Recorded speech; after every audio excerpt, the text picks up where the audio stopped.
조지 미디어 조지조.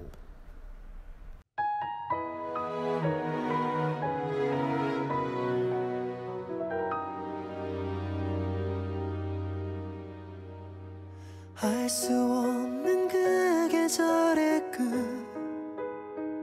나는 너를 사랑하고 있던 걸까.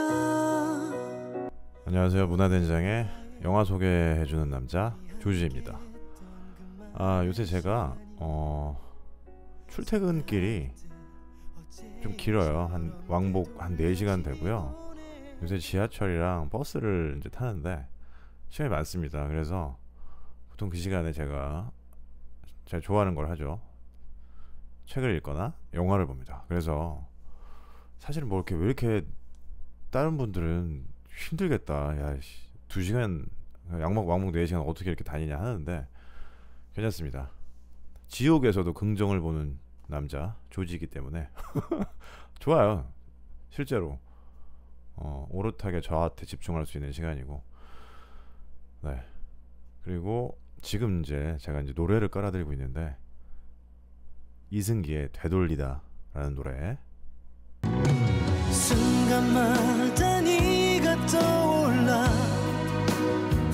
조용히 낮게 울리던 그 목소리, 봄을 닮은 햇살 같았던 너의 모습까지. 네, 이 노래. 오늘은 영화를 할 거고요. 오늘 영화는 조지가 강력 추천드리는 슴슴한데 저한테는 되게 강렬했어요. 이런 영화 되게 좋아요. 영화 제목은 맨체스터 바이 더 시입니다. 알 수 없는 그 계절의 끝, 나는 너를 사랑하고 있던 걸까. 이 영화에서 가장 사실 중요한 부분 중에 하나인데, 주인공의 실수로 인해서 주인공이 자식을 잃습니다. 그것도 3명이나. 그래서 저는 이 노래가 생각이 났어요. 이승기의 되돌리다. 주인공이 얼마나 되돌리고 싶었을까요? 자기가 한 엄청난 그 실수에 대해서. 그래서 이 노래를 깔았고요. 오늘 영화는 영화 맨체스터 바이 더 시입니다. 순간마다 네가 떠올라 조용히 낮게 울리던 그 목소리. 네, 이 영화는 이제 제작이 맷 데이먼이고 감독이 케네스 로너건이라는 분이고, 잘 모르는 분이에요. 각본도 쓰셨나요? 영화 괜찮습니다. 우선 제가 좋아하는 여자 배우가 우선 나와서 미셸 윌리엄스라고, 아시는 분은 아실 텐데 되게 다작을 하고, 예전에 히스레저라고 그 조카 역할을 했던, 그 약물 중독으로 해서 돌아가셨던 히스레저의 전 부인입니다. 그래서 이 영화가 저한테는 좀 더 깊게 울림이 있었고요. 그리고 저희 소개하면서 알았는데 그거 할 땐 몰랐어요. 근데 그 벤 애플렉의 동생 케이시 애플렉이 주연을 맡았죠. 자, 바로 영화 들어가겠습니다. 우선 간단한 줄거리 먼저 말씀을 드릴게요. 이 영화는 그 아파트를 관리하는 자벽부로, 그러니까 잡부로 이제 일하면서 혼자 살아가고 있는 리라는, 아까 말씀드렸던 케이시 애플렉 리라는 그 캐릭터가 있는데, 어느 날 조라는 형이 있어요. 그 형은 어떤 신부전증으로 위급하다는 소식을 듣고 고향 맨체스터로 향합니다. 근데 여기 미국이에요. 뭐 영국 아닙니다. 하지만 이제 결국 형은 이제 형의 임종을 못 보게 되죠. 여기서 조금 중요한 부분은, 형이 10년 전에 이 병을 알아서 10년 후에 죽게 되는 거죠. 그러니까 자기의 어느 정도의 임종을 10년 전에 알고 있는 거예요. 그러면서 계획을 세워놓는다고 저는 봤었거든요. 그래서 저는 이따 말미에 이제 제 생각과 이 영화에 대한 해석을 말씀드릴 건데, 이 부분을 좀 아셔야 될 것 같아서. 그리고 형 조가 와이프가 있었는데, 와이프는 좀 알코올 중독에 시달리면서 사이가 그렇게 좋지는 않은 것 같아요. 근데 언제 떠난지 모르겠지만 조를 떠납니다. 어떻게 보면 좀 의리가 없죠. 가족을 버리고 갑니다. 근데 이 조 형한테는 아들이 있었어요. 그 조카 패트릭. 조카 패트릭은 고등학생이고 이제 남겨진 조카를 위해서 형이 리한테 자신을 후견인으로 지목했다는 얘기를 듣게 돼요. 그래서 되게 좀 황당해하죠. 그래서 변호사를 찾아가서 유언을 확인하고 이제 자기 형이 자신을 후견인으로 지목했다는 이야기를 듣게 되고 굉장히 좀 혼란에 빠져요. 근데 이제 여기서 중요한 부분이 뭐냐면 제가 이제 간단해서 말씀을 안 드렸었는데 이게 이제 과거 기억도 회상하는 장면들이 있거든요. 근데 보면 왜 이 리가 왜 혼자 일하면서 자벽부로 살고 있냐, 잡일을 하면서. 그것도 자기 고향이 맨체스터가 아니고 보스턴에서.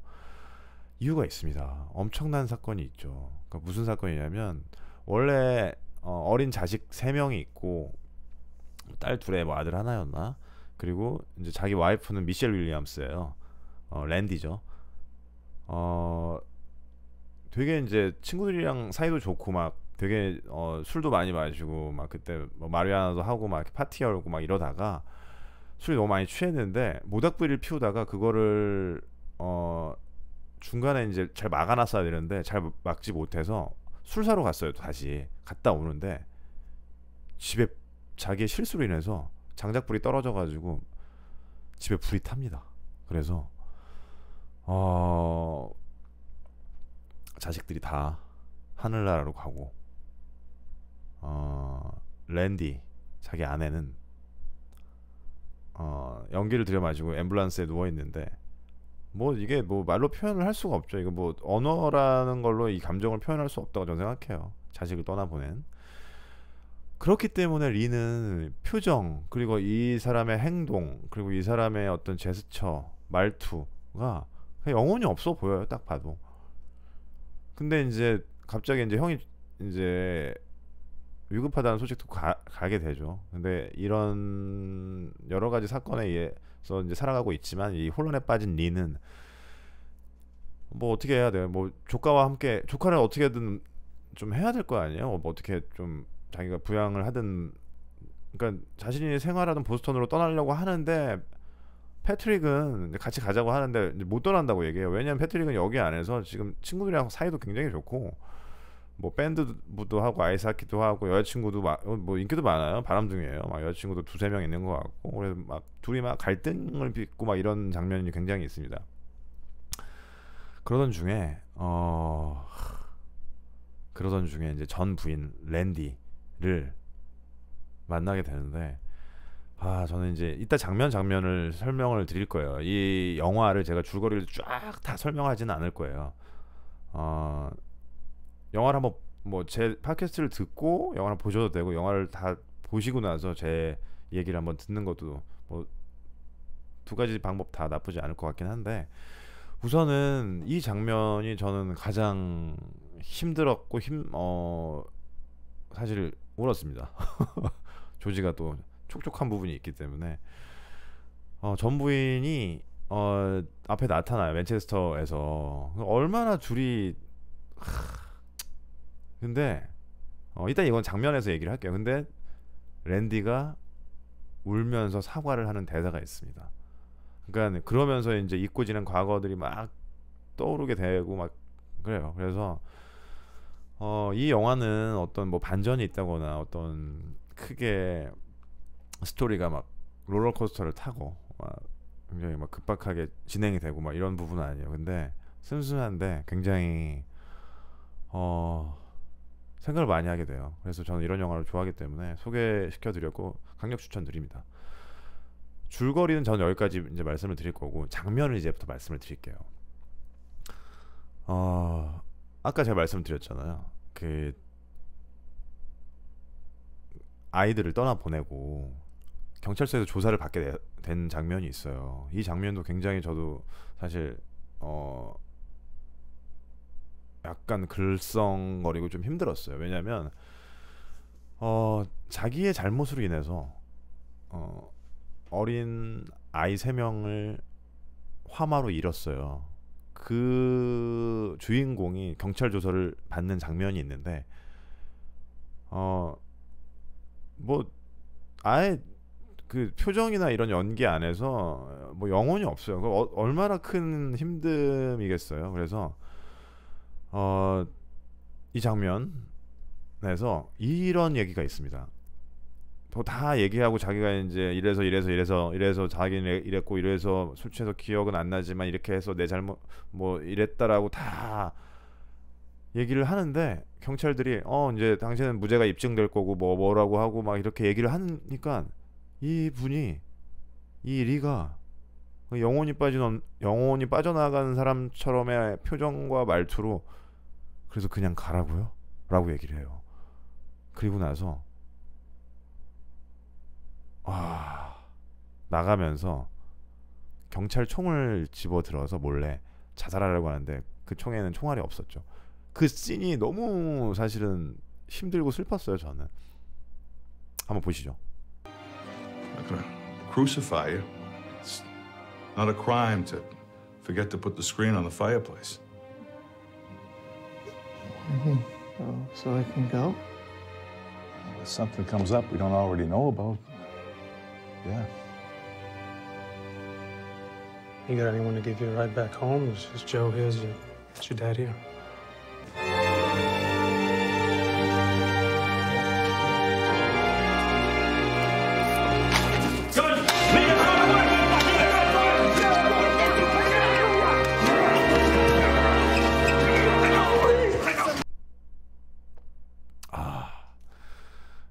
이 장면 너무 힘들었죠. 그러니까 이게 내가 자식을 3명을 자기 잘못으로 보냈다고 생각하는 사람이 이건 내 죄인데 죄가 없다고 하는 게 이게 얼마나 아무튼 이거를 설명한 씬이었어요. 말로 언어로 설명할 수 없는 씬을 영상으로 보여줬는데 저도 많이 힘들었습니다. 네, 이 장면 아마 보신 분들도 아마 이 장면에서 조금 울컥하셨을 거예요. 이 영화는 현재와 과거를 왔다 갔다 하거든요. 근데 그게 처음에는 뭐 이렇게 왜 이러지 뭐 이렇게 슴슴하고 이러다가 점점점 이래서 이랬구나 이렇게 추론이 됩니다. 네. 이제 그 다음 씬 말씀드릴게요. 이 조카 있잖아요. 근데 조카는 이 패트릭 굉장히 좀 이상했던 부분이 있어요. 사실 왜냐면 뭐 10년 후에 아버지가 죽는다고 하면 사실 가족들이 받아들일 수도 있죠. 이렇게 투병을 하는 상황이니까. 그래도 아버지가 지금 죽었다고 삼촌이 와서 얘가 아이스하키 하는 장면이 있는데 가가지고 얘기를 해요. 근데 굉장히 담담해요. 마치 뭐 언제라도 일어날 법한 일인 양 행동을 하고 자기 할 일 다 하고 아무 일 뭐 이렇게 슬퍼하지 않아요. 약간 저는 이게 약간 그 이방인의 메루소가 생각이 났었어요. 자기 어머니가 돌아가셨는데 약간 그 육체적 욕구에 감정적으로 방해받는 일이 많은 천성이라는 알베르 까뮈의 이방인에 나오는 메르소가 자기의 천성을 얘기할 때 하는 부분이 너무 패트릭이 아버지가 돌아가셨는데 감정의 변화가 없는 것 같아서 이거 약간 비슷하다고 생각을 했었는데 아니었어요. 그러니까 이 씬 이제 제가 이제 말씀드리고 아마 편집할 씬인데 넣어드릴 씬인데 아버지를 보러 가는데 안 본다고 했나 해서 잠깐 보고 그냥 1초 딱 보고 그냥 가버려요. 됐다고 그래서 뭐지? 이런 생각을 했었는데 당연히 시신이니까 영안실 냉동고에 들어있는데 이렇게 꺼내서 이렇게 한단 말이에요. 근데 어느 날 아무렇지 않게 행동하던 되게 담담하게 행동하던 패트릭이 이 부분도 좀 많이 좀 슬펐죠.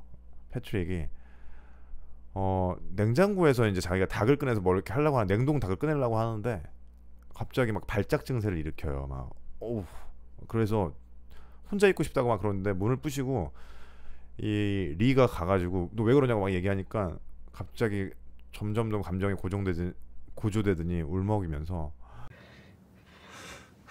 And if you're gonna freak out every time that you see a frozen chicken, I think we should go to the hospital. I don't know anything about this. I just don't like it being in the freezer. You've expressed that very clearly. I don't like it either. There's nothing we can do about it. 아빠가 냉동고에 있는 게 너무 싫다고 하면서 울어요. 그러니까 실제로는 담담한 척하지만 안으로 너무 힘들었던 거죠. 그래서 우리 빨리 꺼내서 빨리 묻어주자 막 이런 얘기를 이제 하거든요. 그러니까 둘이 되게 티격태격 하는데 가족이잖아요. 그러니까 저는 그냥 이 영화가 헐리우드 가족 애랑은 좀 다르다고 좀 보여져요. 이 어쩔 수 없는 상황, 이 영화는 촌스럽게 가족이 최고고 가족이 우선이고 가족이 전부다라고 얘기하는 영화가 아니고 가족끼리 일어날 수 있는 일도 있고 일어날 수 없는 일도 있고 있을 법하지 않은 일이 일어날 수도 있어요. 그랬을 때 어떤 일이 일어날지는 아무도 모릅니다. 누구한테. 그런 상황이 처해졌을 때 주변에서 하는 행동들 그리고 가족이 하는 행동들 거기서 가족과의 갈등 그러면서 뭐 서로의 상처를 치유해주고 뭐 이런 부분이 되게 심파적으로 그려지는 게 아니고 이게 다 유기적으로 얽혀 있긴 한데 이게 되게 저는 되게 세련되게 영화를 만들었다고 생각을 해요. 물론 가장 중요한 건 이 상황이죠. 각본이죠. 네. 이따 또 말미에 이거는 더 깊게 말씀을 한번 드릴게요. 그리고 또 소개시켜드릴 세 번째 씬은 이 부분 엄마가 있었다고 했잖아요. 그 조카한테는. 근데 그 엄마는 알코올 중독이었고 아빠랑 사이가 좀 안 좋았었어요. 그래서 떠납니다. 아픈 아버지와 뭐 사연이 있었겠죠. 아픈 자기 남편과 어린 아들을 두고 떠납니다. 결국 조가 죽었다는 걸 알게 되고 아들을 오랜만에 초대를 하는데 이 여자분은 이 엄마는 결혼을 다른 분과 결혼을 했는데 아예 그 기독교 완전 그 중산층 분이랑 결혼을 한 것 같아요. 그래서 굉장히 딱 잘 차려져 있고 초대를 하죠. 이 부분에 대해서는 제가 이따 좀 할 말이 있는데 중요한 건 뭐냐면 그래서 아들도 좀 기대를 갖고 갔는데 그 자리가 너무 불편해요. 왠지 모르겠어요. 불편해해요. 그러고 나서 아빠한테 연락이 옵니다. 아니 아빠가 아니고 그 새아빠가 될 것 같은 사람한테 메일이 와요. 이 장면. Dear Patrick, I'm writing to thank you for today. Your visit meant the world to your mom. We are both deeply grateful for the love and trust that you've shown by offering to rejoin her life. But I feel it would be unfair to your mom to rush her along the long and challenging road ahead, and so I'm going to ask you to write to me in future to arrange any further visits. I hope you won't take this as an intrusion. 제가 볼 때 이건 거부라고 보여줬어요. 무슨 얘기냐면 메일이 오는데 엄마가 네가 와서 좀 힘들어했단다. 그 전에 너 보고 싶다고 그랬었는데 막상 같이 밥 먹고 막 이러니까 뭔가 그런 게 있었나 보죠. 이제 나를 통해서 연락해라 이렇게 얘기를 해요. 그거를 메일을 보자 바로 닫아버려요. 조카 패트릭은. 이따 이 부분에 대해서는 제가 다시 설명을 한번 제 생각을 좀 얘기를 드릴게요. 그리고 이 영화의 백미 마지막으로 소개시켜드릴 장면, 랜디와 주인공 남자 리, 예전에 부부였던 이 마주하는 씬이 있어요. 우연히 맨체스터에서 랜디는 결혼을 했고 애도 임신을 했어요. 3명을 잃었지만 다시 임신을 했습니다. 그래서 스트롤러, 그러니까 유모차를 끌고 가다가 우연히 만나죠. 그러면서 둘이 할 말이 있다고 이러면서 잠깐 얘기를 하는데 한번 들어보시죠. Could we ever have lunch? You mean us? You and me? Yeah. Because I said a lot of terrible things to you. No. But I know you never. Maybe you don't want to talk to me. It's not that. Let me finish. However, my heart was broken. It's always gonna be broken. And I know yours is broken too. But I don't have to carry. I said things that I should fucking burn in hell for what I said to you. No, It was just. No, Randy, no. I'm just sorry. I can't. I can't. I love you. Maybe I shouldn't say that. No, you can say that. It's just I'm sorry. I've got to go. we couldn't have lunch. I'm really sorry. I don't think so. Thank you for saying everything that you said. You can't just die. I'm not. Honey. I want you to be happy. Honey, and I see you walking around here. And I would just wanna want to talk- tell you. I would want to talk to you, Randy. Please. Please. You gotta. Please. I'm Please, you trying gotta. I don't know what. No, I this is don't want not. to torture you. You're not. I You're don't not wanna torturing me. I just want to tell you that I was You don't wrong. No. You understand? There's nothing. There's nothing there. There's nothing there. That's not true. That's There's not nothing there. I'm true. serious. You don't understand. And I don't Of know course what I this. do. I know you understand. I've got to go. I'm sorry.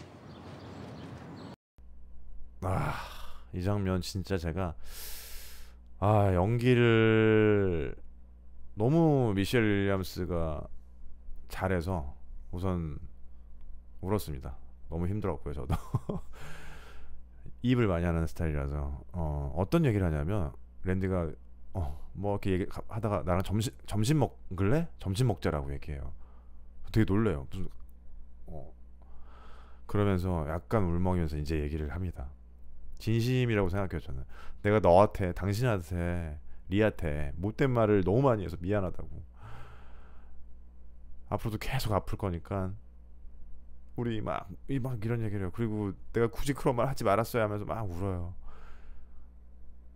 이씬 그러면서 당신을 사랑한다고. 그러면서 이 부분 제발 죽지 말라고.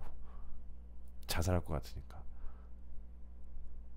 그러니까 저는 이 연기가 미셸 윌리엄스가 이런 연기를 너무 잘하는데 그러니까 저는 이제 미셸 윌리엄스 나오는 블루 발렌타인이라는 영화를 굉장히 재밌게 봤거든요. 그 라이언 고슬링이랑 나오는 영화예요. 연인으로 나오나 부부로 나오나 다시 제가 뭐 언젠가는 소개시켜 드릴 건데 그 영화에서 굉장히 반했었고 미셸 윌리엄스는 아까 말씀드렸듯이 서두에 돌아가신 히스 레저의 부인이었어요. 결혼 생활을 했었고 같이 결혼 생활 안에서 딸을 낳았었고요. 지금도 딸이 있죠. 히스 레저의 딸이죠. 배우자를 보낸 사람이에요. 제가 이 얘기를 왜 드리냐면 제가 어디서 본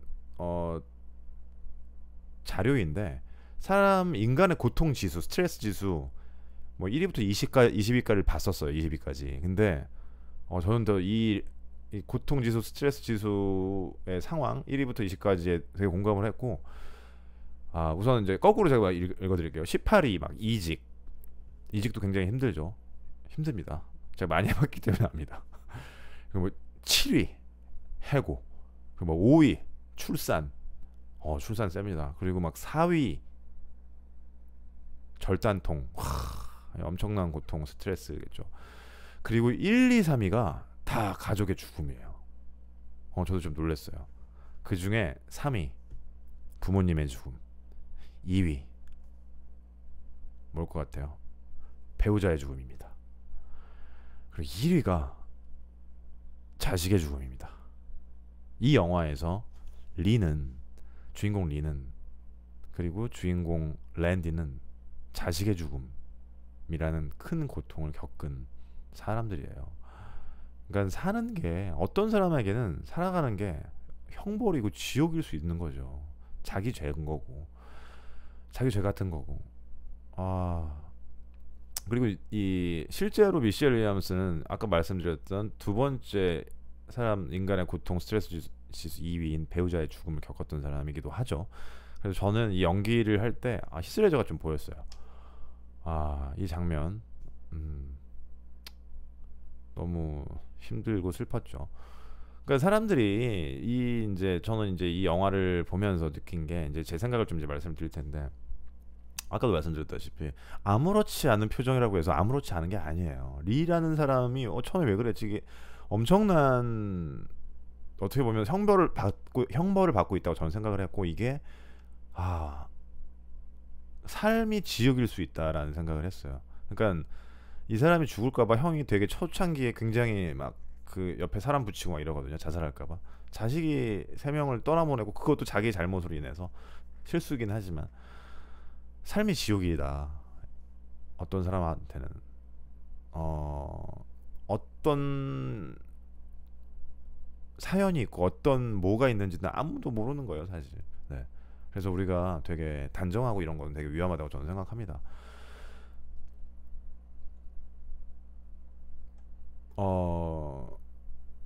그리고 저는 이 부분에 대해서 좀 얘기하고 싶었어요. 그러니까 그 자식을 버린 엄마와 새아빠의 태도, 누가 이기적이고 누가 이타적인 건가, 누가 위선적인 건가.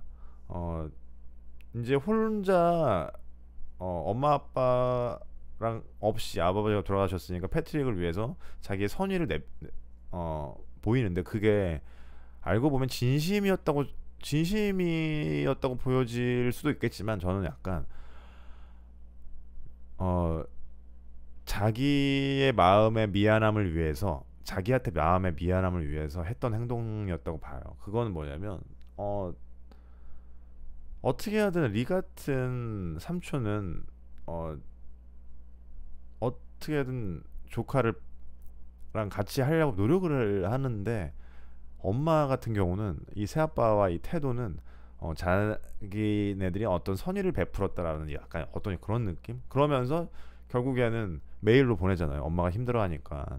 엄마 힘들어하지. 당연히 힘들죠. 그거를 이겨내야죠. 같이 살면서. 그게 미안한 거지. 미안함에 대한 자기 사과인 거지. 그래서 밀어내는 거잖아요. 그러니까 어떤 게 진짜일지를 여러분도 한번 생각을 해보셨으면 해요. 그리고 진짜 사과. 엄마가 사실 아들한테 사과해야 맞다고 저는 생각하고 랜디의 사과, 엄마의 사과, 그리고 랜디의 사과. 엄마가 패트릭한테 하는 사과, 그리고 랜디가 리한테 하는 사과. 저는 후자가 진정한 사과라고 보여줬어요. 그 연기에서도 나타나잖아요. 어떤 게 진짜인지. 그리고 저는 엄마가 패트릭을 2번 버렸다고 생각을 합니다. 네. 그러니까 누가 이기적이고 누가 이타적인 건지, 어떤 게 진짜인지는 여러분도 한번 생각해 보시기 바라고, 저는 영화를 보고 이렇게 정리를 하면서 좀 생각이 하나 났던 게 뭐냐면, 이 형 조 10년 전에 10년 후 죽게 될 거라는 걸 알게 된 형이 굉장한 큰 그림이 있었다고, 생각보다 굉장히 좋은 사람이었다 생각이 깊고 이렇게 생각을 해요. 왜냐, 형이 동생이 지금 사실 동생은 삶을 살고 있는 게 아니죠. 형벌을 받고 있다고 저는 생각해요. 이 동생을 위해서, 물론 자기가 죽기 때문에 자기 아들도 위해서, 이제 서로를 위해서 이제 해준 행동이죠. 그래서 어떤 동생에게 삶의 의미와 책임을 주어서 자기 동생을 살게 했다고 저는 생각해요. 그 리라는 사람을, 그 영혼이 없어 보이는 그 삶에서 어떤 영혼을 준 거죠. 그래서 이 형의 이런, 저는 이게 배려였다고 보여져요. 자기 아들과 아들의 후견인이 돼서 같이 둘 다 살아갈 수 있게 한 큰 그림이자 형의 배려가 아니었나라고 생각하고, 굉장히 따뜻한 사람이었던 것 같아요. 이 역에서도 조금 평판도 좋았던 것 같고요. 결국 그 영화에서 뭐 둘이 이제 낚시하면서 그 배에서 끝나게 되는데, 그래서 저는 이 영화를 보고 어떤 사람에 대한 인생과 이 사람의 뭐 성향, 이 사람의 선택, 이 사람의 모든 거에 대해서 우리가 단정하고 판단하지 말자라는 걸 많이 느꼈고요. 좋은 영화예요, 이 영화. 강력 추천드리고, 인생은 제가 깔아드리는 음악, 그리고 이제 나올 마지막 아우트로 영화 음악 되돌리다처럼 되돌릴 수 없습니다. 여러분, 지금 이 순간 하루하루 소중하게 잘 때, 이불 덮을 때, 아 오늘 충만했구나 라는 기분이 들 수 있게 하루하루 소중히 자신의 인생을 살아갔으면 합니다. 멘트가 너무 교육방송 같았나요? EBS 같네. 전 개인적으로 EBS 좋아해요. 네. 교양이 없기 때문에 교양을 좀 쌓기 위해 EBS를 가끔 봅니다. 아무튼 오늘 영화 재밌게 보시고요. 별일 없으면 다음 주에 또 봬요. 잘 자요. 안녕.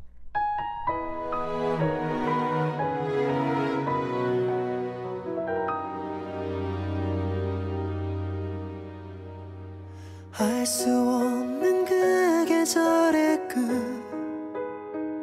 나는 너를 사랑하고 있던 걸까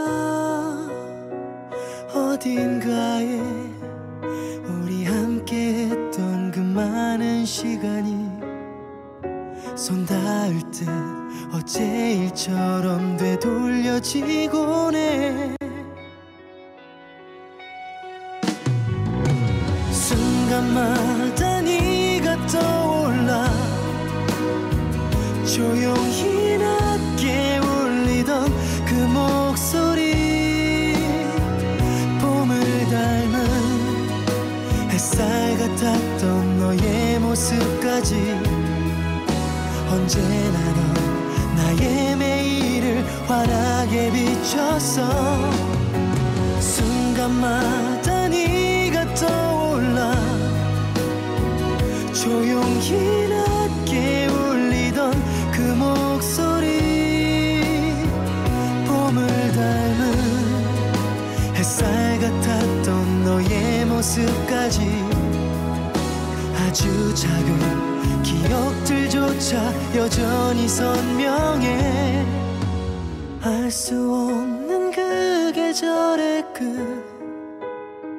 나는 너를 사랑하고 있던 걸까 어딘가에 우리 함께 했던 그 많은 시간이 손 닿을 듯 어제 일처럼 되돌려지곤 해 순간마다 네가 떠올라 조용히 낮게 울리던 그 목소리 봄을 닮은 햇살 같았던 너의 모습까지 언제나 넌 나의 매일을 환하게 비췄어 순간마다 네가 떠올라 조용히 낮게 울리던 그 목소리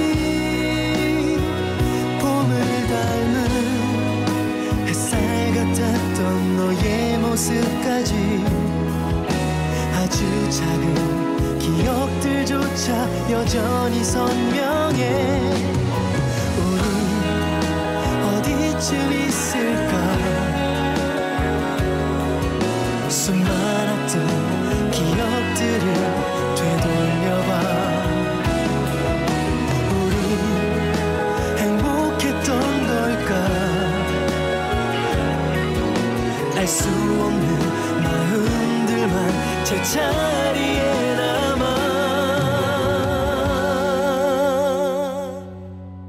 순간마다 네가 떠올라 조용히 낮게 울리던 그 목소리 봄을 닮아 햇살 같았던 너의 모습까지 아직도 난 너를 잊지 않아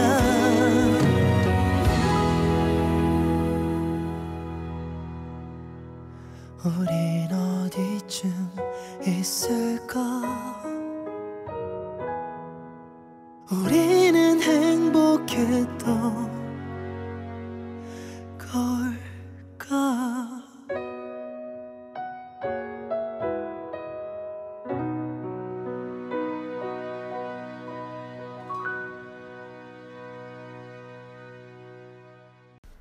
조지 미디어 조지조